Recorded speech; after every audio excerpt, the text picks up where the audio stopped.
This Torah class is brought to you by TorahAnytime.com. So Yosef had disappeared. Yaakov didn't know what happened to him. Yaakov is crying. Yaakov is mourning. Parak Lamed Zayin, Pasuk Lamed Heva, Yakumu Chol Banav v'Chol Banai Sov L'Nachamai. All of his sons, all of his daughters arose to console him. Vayimayin L'Hisnachem, and he refused to be consoled. Vayomer, he said, Ki Ered El B'ni Avel Sha'ila, I will descend mourning over my son to the grave. Vayev Goysai Aviv, and his father cried for him. Simply, Yaakov cried for Yosef. Vayev Goysai Aviv, Yaakov cried for Yosef. Says Rashi, no.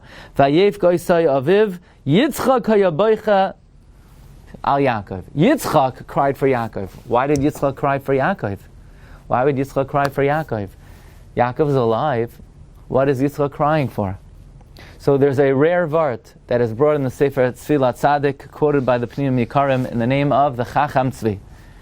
Chacham Tzvi says, based on the Gemara in Ma'ikata and Chavzayim Beis, that there was a woman in the neighborhood of Rav Huna who lost a son and was crying excessively. And Rav Huna said, don't do that.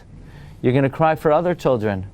And she cried and she cried and she cried until she lost all her children. And Rav Huna said, pack your own bags. In other words, you too are going to die. So when the children of Yaakov saw Yaakov crying so excessively, they said, what are we going to do? This is jeopardizing our own lives. Yaakov will end up crying over us. So Vayakumu Chol Banav v'Chol Banai Sov L'Nachamai, they all arose to console Yaakov. They said, Dad, don't do this to us. You're going to end up crying over us. You're jeopardizing our life. And Yaakov said, no, not only do I not have Rachmanas on you, I'm not merachim on myself. Ki ered el b'ni avel sha'ila. I will bring myself to the grave through my excessive mourning.